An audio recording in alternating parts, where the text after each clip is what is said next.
Muito bem. Todos estão se perguntando, o Trump vai intervir ou não vai intervir? Né? O Brasil vai continuar o que é ou vai ter alguma moção? Ou teremos aquela fórmula ginasiana, do nada vai acontecer, dos profetas da inércia, né, dizendo que os países só se movimentam por dinheiro e por causa disso ele vai se movimentar para onde ele pode ganhar dinheiro para os Estados Unidos, que se dane o resto, se tem ditadura, se não tem ditadura, se tem um Estado medieval do outro lado, isso não importa para ele. E o que importa para ele mesmo é o Oriente Médio, o negócio da Rússia, e o Brasil é um país das cucarachas, isso não tem a mínima importância para os americanos, nem sabe onde é o Brasil, penso que a capital do Brasil é Buenos Aires e assim por diante. Tem todas as considerações. E esse vídeo aqui, ele é apenas um esboço muito rápido, muito ligeiro de um texto grande que eu estou escrevendo, não consigo terminar por causa do trabalho, sobre, conjugando várias coisas, né? E relacionando o que foi revelado na entrevista do Mike Pence, que fazia parte da máquina do Estado no tempo do governo Trump, e tudo que ele revelou que é de uma importância extraordinária. O Fernão Lara Mesquita, né? Ele fez um trabalho excepcional de tradução, não sei se ele fez de tradução ou se ele escreveu, mas enfim. E essa denúncia do Mike Pence, junto com a do Michael Schellenberger, especialmente sobre o Brasil, o caso do Tweet Files, tudo. Tweet Files do Brasil, né? Gerou aquele relatório de 502 páginas. E tudo isso se conjuga junto com as medidas que o Trump anunciou muito antes, que ele tomaria contra o Deep State, o discurso do Zuckerberg e tudo que tem dado uma mudança de panorama. Agora, é preciso entender bem o fio da meada disso aí, para nós vermos como que os departamentos internos dos Estados Unidos se voltaram contra a própria democracia americana, conjugado com universidades, ONGs e uma série de alianças com a mídia, como nunca houve e que as pessoas não estão entendendo, que houve a maior ameaça que já existiu à democracia americana, à democracia do mundo, sendo por isso a eleição de Donald Trump um marco extraordinário para todo o Ocidente. Mas temos que entender o porquê. O que aconteceu nisso aí que transformou essa eleição no fato mais marcante, o fato mais transcendente dos últimos 70 anos? Talvez não. Porque houve a conflagração interna do Ocidente. E creio que todos nós iríamos descarrilar junto com os Estados Unidos se ele não houvesse ganho. Ah, mas isso significa então que o Trump vai entrar aqui com o exército, que ele vai fazer isso aqui, que ele daqui a pouco vai mandar um porta-aviões? Não é isso que eu estou falando. Vocês vão entender exatamente como será essa intervenção, porque eu considero impossível ele não intervir. Muito bem. A nossa história começa em 2014 na Ucrânia, quando os Estados Unidos, que exportaram democracia para o resto do mundo como uma maneira de penetrar nos países e, de certa maneira, dominar as eleições, e acabaram fazendo a Pax Americana, que foi talvez a mais duradoura da história, e de uma maneira muito menos violenta, porque Eleanor Roosevelt, quando ela está lá e ela ajuda a cunhar aquela declaração do direito de direitos humanos de 1948, ali foi eleito, como modo de operar, o que eles chamam de soft power, né? Não era um imperialismo expansionista, e sim um domínio sem tomar território. Os Estados Unidos praticou isso muito. E nós não podemos negar, com todos os interesses americanos, vamos voltar aqui para a mesa dos ginásio, né? Aquele garoto que acha que descobriu o mundo e acha que, pronto, os Estados Unidos domina todos os países, fez muito mais mal para o mundo, porque ele não deixa os outros países se desenvolverem, aquela besteirada toda. O que importa é o seguinte, o que importa é que no horizonte axiológico e valorativo do mundo inteiro, a democracia se transformou num denominador comum, se transformou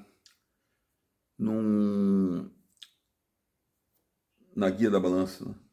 Desenvolvimento da sociedade, se transformou numa direção universalizada de manada do país que dominava. Os Estados Unidos, ele levanta a Europa com o Plano Marshall e impõe os estatutos democráticos mesmo na Europa toda contra o outro bloco, que era o bloco totalitário.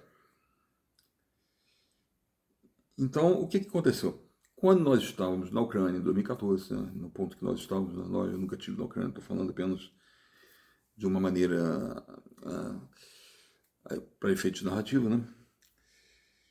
Eles estavam apoiando um presidente num determinado momento que esse presidente, que o poder americano empenhou-se para colocar ali, ele estava para celebrar uma união com a Federação Russa, sendo que antes ele tinha feito crer que ele se uniria com os países europeus, né, do oeste europeu, né? Os americanos viram que isso era uma traição e acabaram vendo que nem sempre a democracia funcionava como algo que pode formatar a mentalidade. Nem sempre dava certo. E nós vimos isso acontecer também com Mubarak, quando ele caiu no Egito, né? E daqui a pouco a Irmandade Muçulmana estava tomando conta, quando teve a Primavera Árabe, né? Então pronto, os militares entraram lá e estão lá até hoje. Então nem sempre as coisas saem, nem sempre combinam com os justos, como falaria o Garrincha, né? Nem sempre dá aquilo que é planejado. A política mundial tem suas falhas. Então essa política ela tem sido acompanhada de muito perto pelos Estados Unidos, em todo o mundo, tudo que acontece em todos os países, né? E eles começaram a perceber que tinha que haver uma mudança de direção. E eles acabaram apoiando até os fascistas da Ucrânia contra o presidente eleito, mas que eram contra também a Federação Russa, era o que eles importavam. Então começa a haver aí uma mudança de paradigma. Porém, o que acontece? Existe um elemento crucial, que é a emergência das redes sociais. As redes sociais, com a capilaridade que elas têm, com a projeção que elas têm uma força muito maior do que a mídia tradicional, e eles veem que eles têm que exercer o seu poder, né? E o que acontece? O que acontece é que se forma a doutrina do consenso e da reação da sociedade como um todo. São os dois vetores, os dois conceitos, né, que servem de impulso ao que virá. Por quê? Porque eles não podem, os Estados Unidos não pode agir como age um Estado totalitário. O Estado totalitário, de cima para baixo, ele determina tudo, quem pode falar o que, acabou, controla a comunicação, acabou. Os Estados Unidos não, ele tinha que dar uma aparência de que havia uma moção conjunta de toda a sociedade, formada por várias instituições. Então esse aí é o doutrina do consenso, né? Como redes sociais, ONGs, universidades, mídias, setores estatais. E isso vai formando aquilo que eles vão chamar, que o Trump vai chamar de Deep State, Estado profundo, né? Aquilo que age por debaixo do governo. E esse consenso, ele existe por quê? Porque no lugar de ser uma ordem ditatorial imposta para manipular, esta ordem passa a ser o resultado de um consenso que tem o equilíbrio da sociedade. E nisso aí, o Centro de Controle Cibernético, ele é uma sigla que nunca imaginaram que ele passa a existir dentro de outro órgão, que é o DHS, me esqueci. E vários outros órgãos, como o USAID, o USAID, não sei como é assim que eles pronunciam em inglês. E o Council of Atlantic, que tinham 7 ex-diretores da CIA, e assim por diante, o FBI, todos eles começam a olhar o tratamento da informação, melhor dizendo, o tratamento da desinformação, e dizer que as redes têm que ser controladas. Há uma união com universidades, chegando a haver 100 departamentos, 100 universidades que trabalham com softwares de linguagem, né, para conseguir detectar tudo, né, e ter um controle do que as pessoas dizem. Isso servia para o Departamento de Estado fazer nos outros países.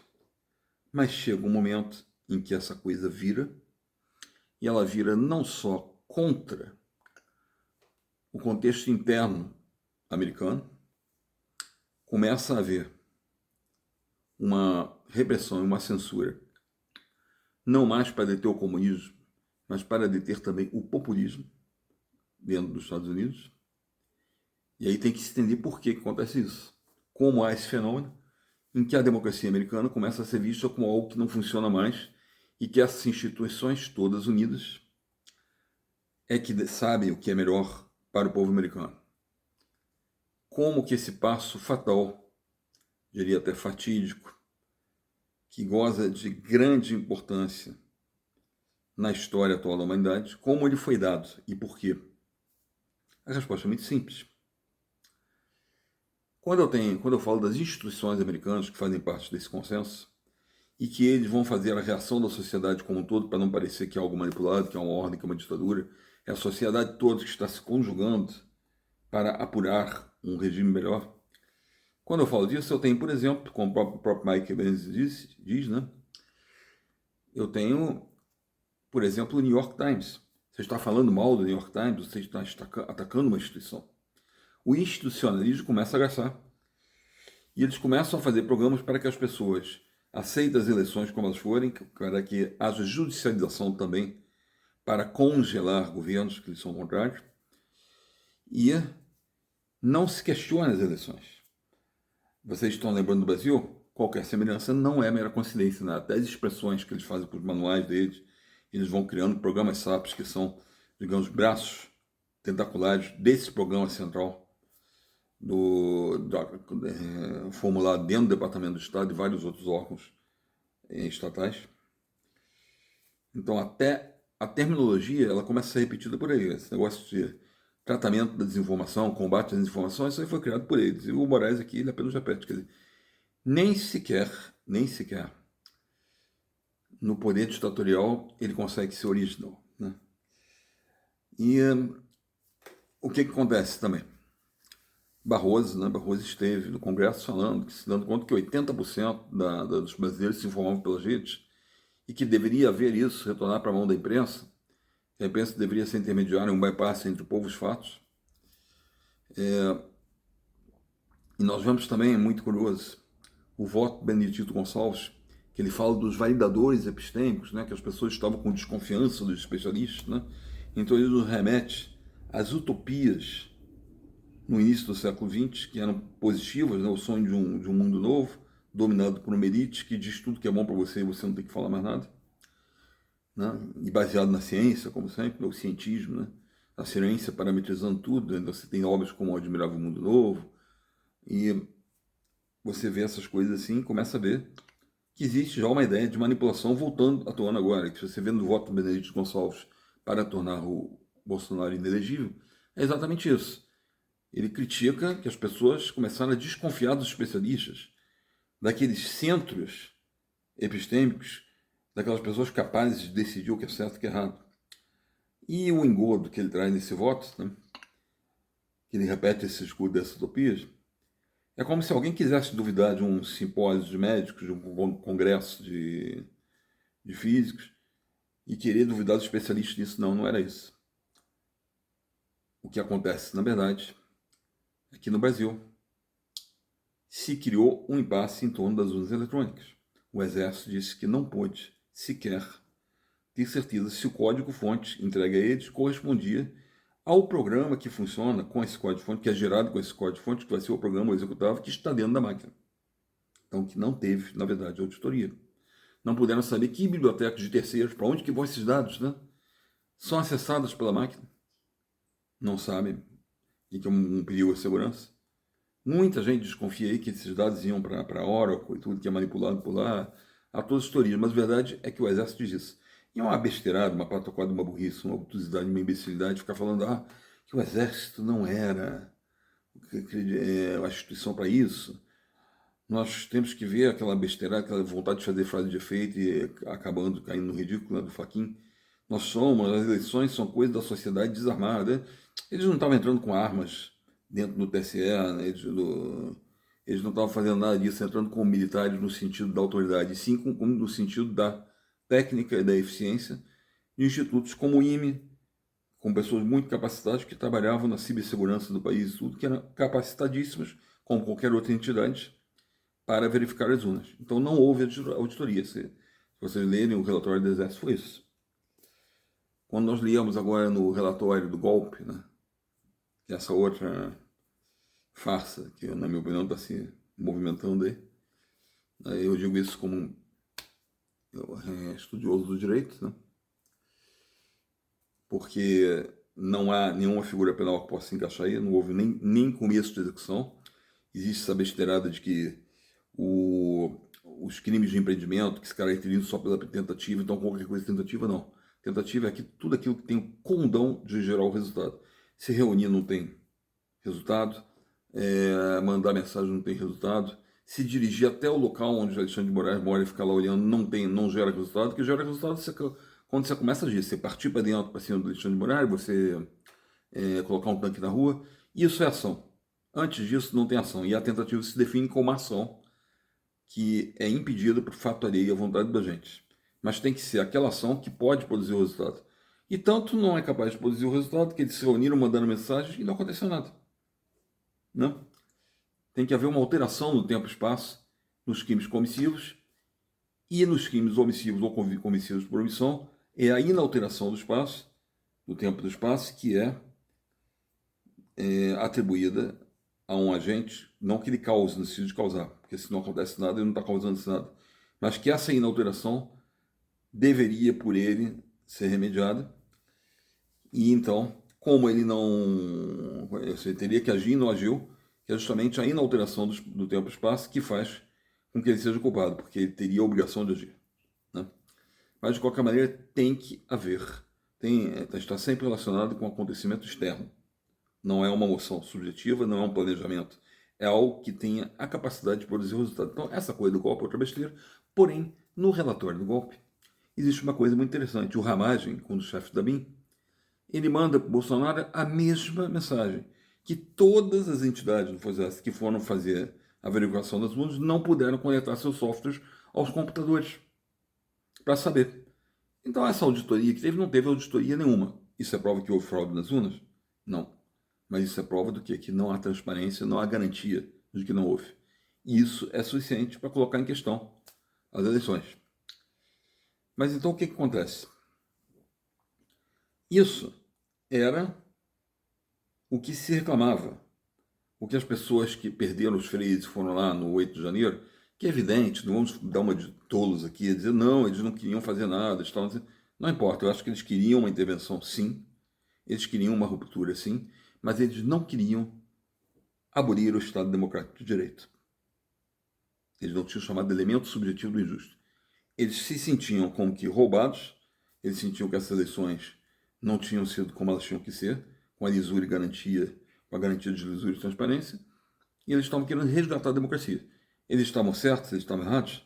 Não vou entrar no mérito, porém, eles não queriam decididamente acabar com a estrutura do Estado Democrático de Direito, não havia executivo, judiciário, legislativo, eleições, nada disso, pelo contrário. Queriam eleições limpas. Da mesma maneira que os revoltosos de 64, eles foram anistiados. E ali era o contrário, né? Ali eles queriam instalar uma ditadura aqui, queriam acabar com o Estado Democrático de Direito, queriam fazer disso aqui uma Cuba. E foram heroizados. E esse aí não. Esse aí, eles se sentiam golpeados, entendiam que havia um golpe de Estado dado pelo Judiciário. Então eles queriam a intervenção para resgatar a democracia. Quem está certo, quem está errado, não importa. Agora, muito mais oposto à ideia de democracia era o pessoal da esquerda, em 64. Então, aqueles ali ficamos heroizando, falando que eles eram maravilhosos. Né? Mas, enfim, aí o senhor Benedito Gonçalves, o que ele faz? Ele fala como se as pessoas estivessem desconfiadas por estar desconfiadas. E que elas estavam desprezando o foro epistêmico adequado da ciência, que já havia, então, uma entidade qualquer que tinha garantido que a urna está correta. Só que essa garantia não foi feita com aquilo que eles chamam na ciência de metadados, não é nem metadados, esqueci o nome, né? Mas quando há revisão pelos pares, não foi nada disso. Não houve essa auditoria porque não foi dado acesso à máquina para conectar ali e ver se o código-fonte entregue para análise era aquele que gerou aquele programa. Isso aí o Exército fala. O Ramage também fala no relatório. Mas ele cria essa ideia, porque na verdade ele está repetindo toda essa programação que estava havendo, né? E havia um cara que escreveu um artigo no New York Times também sobre isso. Ele chegou a ser o chefe lá do, não sei que, um órgão importante, em que o voto era uma coisa superada, essas instituições não tomam conta de tudo. Quando são os dois pontos de virada que tem nisso aí, uma para pior e outra para melhor? A liberdade de expressão começou a desaparecer no mundo. Tudo começou a ter controle. E quando foi que isso aconteceu? Quando Trump vence em 2016. Por quê? O raciocínio deles era um raciocínio até inteligente. Eles já haviam demorado anos para fazer o consenso e, de repente, um radical de direita tinha entrado que ele poderia destruir esse consenso com aquelas instituições que estavam mais ao centro, à esquerda, com todos unidos para fazer esse controle de sociedade. Então começaram a falar que um radical de direita era tão perigoso quanto a esquerda.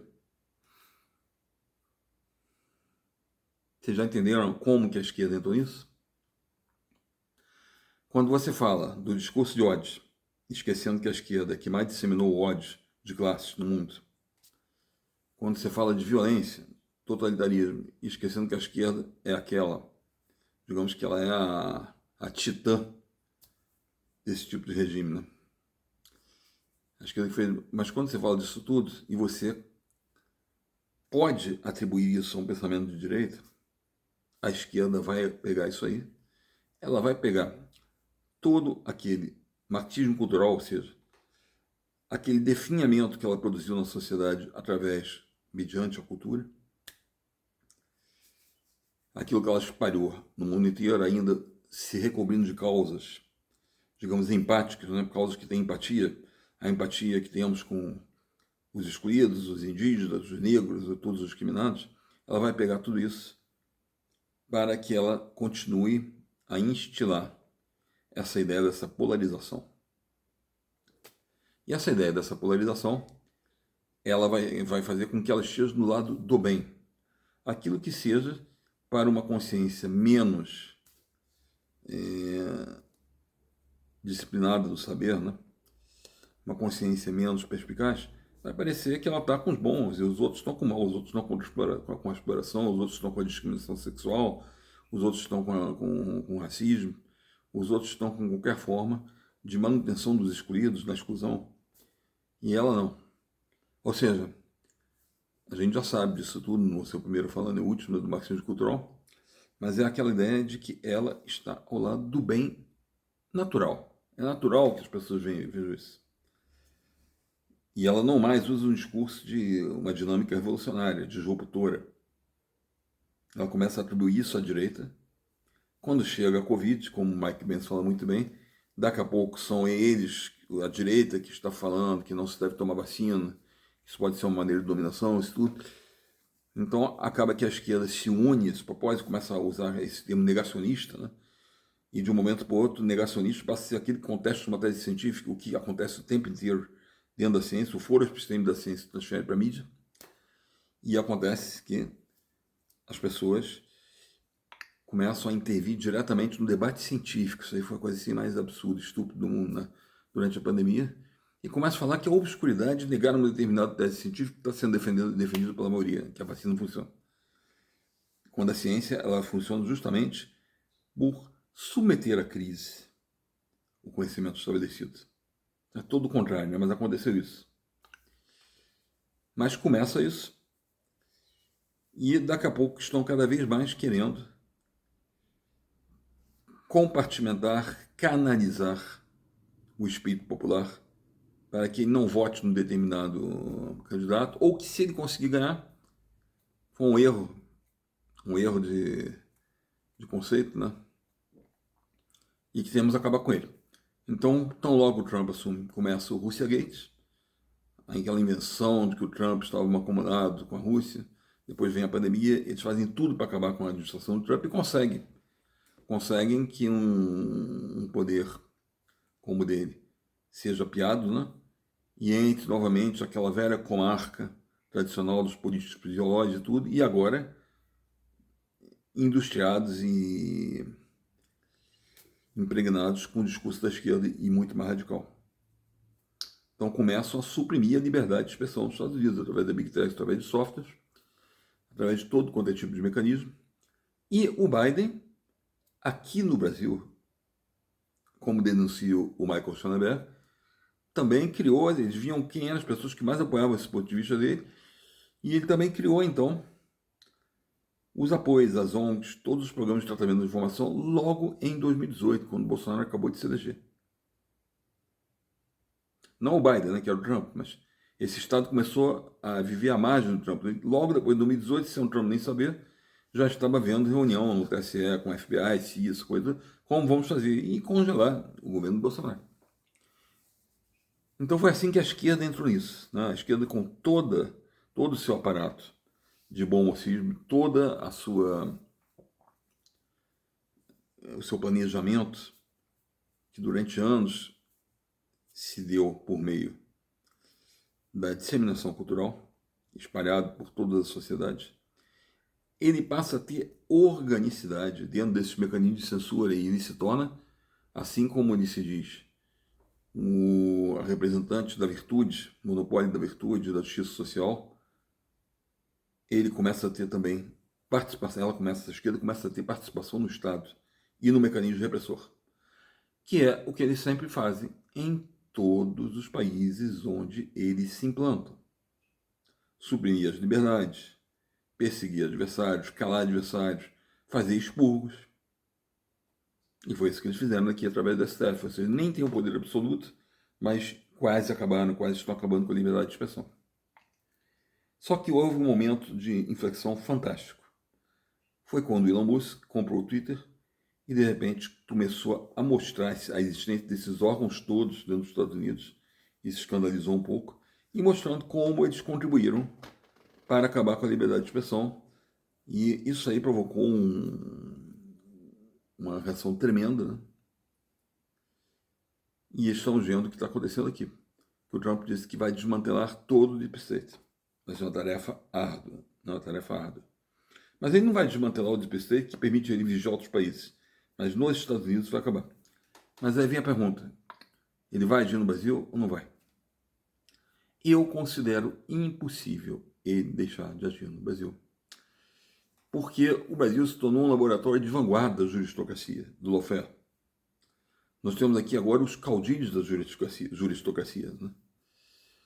Então, somos aqui, ou seja, nós fomos o maior experimento do poder das cortes, de uma corte, né? Poder do judiciário, para pautar a repressão.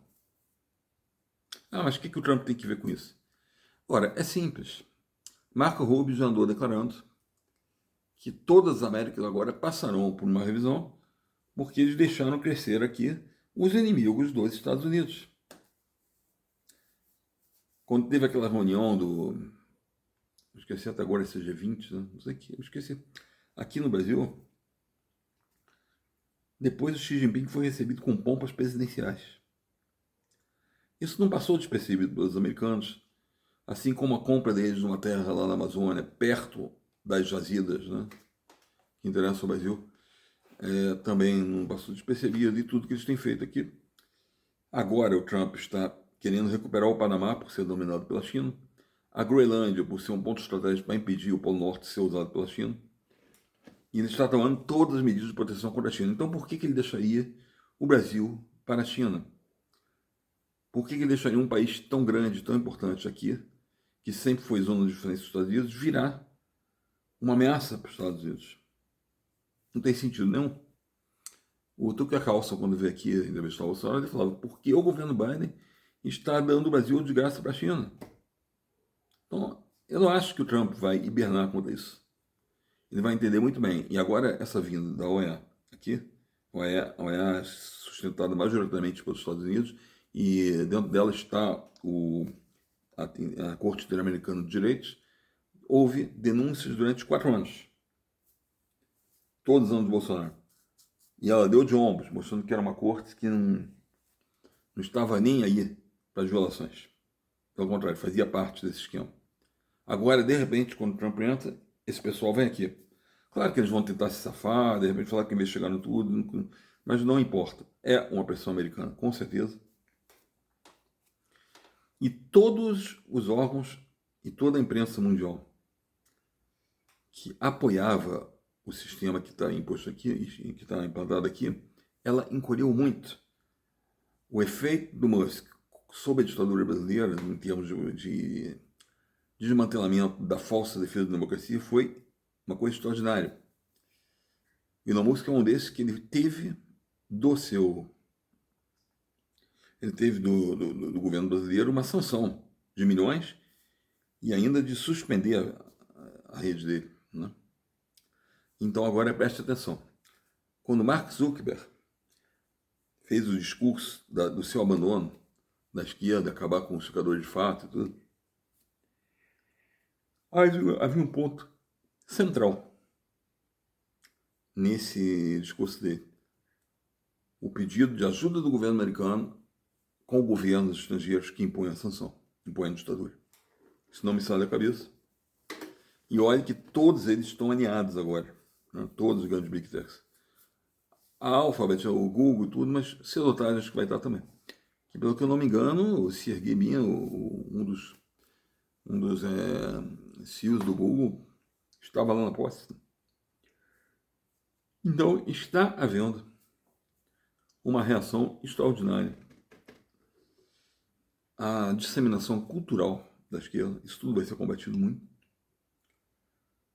E o governo brasileiro coloca esse establishment com as barbas de molho, porque eles, na verdade, aqui, os políticos daqui são argentinos, são mercenários, mas nunca quiseram estar ligados com Irã, China e esses países assim.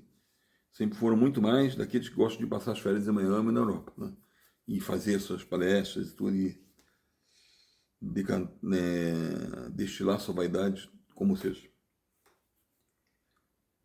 E então, esse governo já põe em risco esse establishment. E eu não vejo maneira dele não intervir aqui pelo modo visceral como o Brasil se relacionou com essa estrutura. Ele não vai deixar um continente inteiro à mercê dos inimigos dele. Na Segunda Guerra Mundial, aconteceu a mesma coisa, perguntaram para o Getúlio. Você quer quanto para a gente colocar uma base aqui? Bom, a coisa foi desse jeito. Se ele não colocasse a base aí, eles iam tomar, porque eles precisavam daquela base que ficava mais perto lá da Europa, né? Então, agora o Trump vai fazer a mesma coisa. Ele não vai deixar isso aqui ficar entregue aos inimigos. Ele vai se isolar para quê? Além do que ele sabe que não pode fazer aliança com ditadores. Os confiáveis são aqueles que pensam igual a ele. Então ele vai querer ter um governo assim aqui. E eu não me surpreenderia se sair um escândalo qualquer, revelado assim pelo domínio das comunicações que eles têm, que faça o Brasil todo ir abaixo e eles patrocinem isso, patrocinem aquilo. Vai acontecer. Eles não vão colocar porta-aviões aqui nem nada. Mas eles vão fazer o mesmo movimento contrário ao que o Biden fez para que isso aqui não permaneça como está. Isso é vital para eles. Então, esse é o meu entendimento. Obrigado.